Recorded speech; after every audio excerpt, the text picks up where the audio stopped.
Yon. Nagbiyahe na naman po tayo. Kaya as usual, ang driver talaga, di ba mga idol? Nagbabaon talaga. Ayan o. Nagbaon ako ng kanin. Dahil meron ako dito mga idol ginisang pechay. Ayan. Kain tayo. Masarap ito mga idol. First time na naman natin makakain ng ginisang pechay. Tapos meron ako sisig. Ayan, medyo kinilig na naman tayo sa sisig mga idol. Alam mo, kiligin tayo sa hanggat maaari, umiiwas tayo sa karne. Pero pag nakakita tayo ng karne mga idol, kinikilig tayo sisig. Ayan, naka-plastic sisig mga idol. Oy, ang ganda ng sisig natin. Salinan na natin muna ng konti. Ayan. Sa mga hindi pa po kumakain, tara, kain po tayo. O konti yung kanin natin.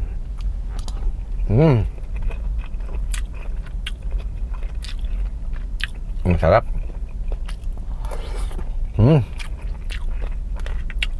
Sarap ng gulay mga idol.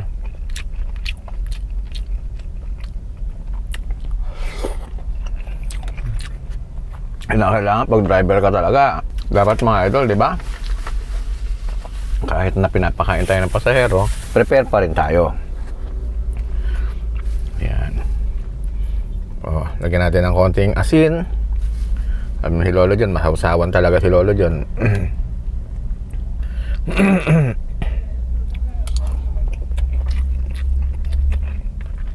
Biyahe tayo mga idol.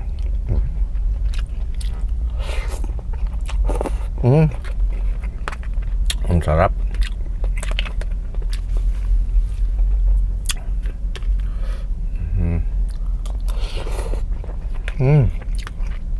Thank you Lord, kain po.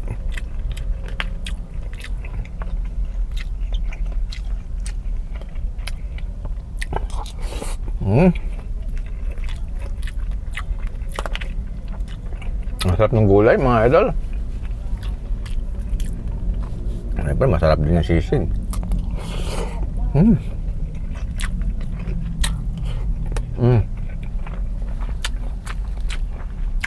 Lagay ko na itong lahat ng sisig. Ganon din nilagay ko na lahat ng sisig mga idol.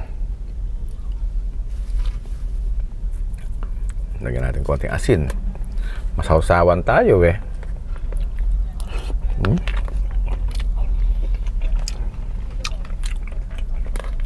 Sarap.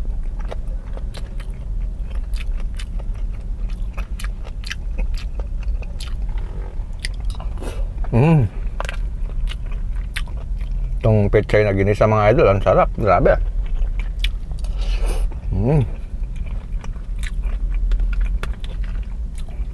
Diba pagka may baon ng driver, walang gutom mga idol. Parkingan lang to.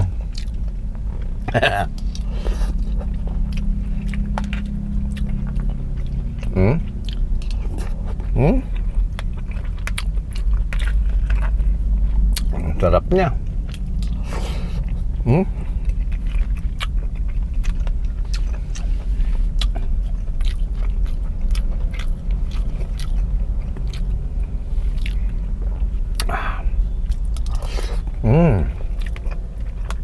Sarap talaga.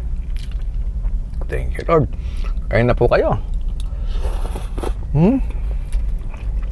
Grabe.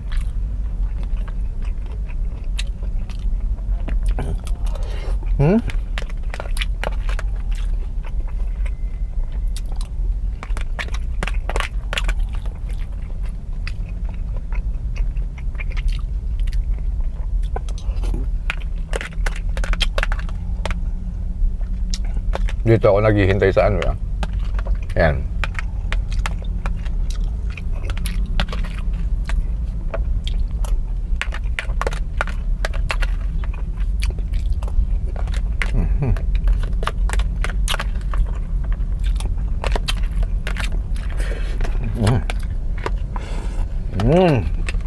Thank you Lord mga idol. Paano yan? Bye-bye.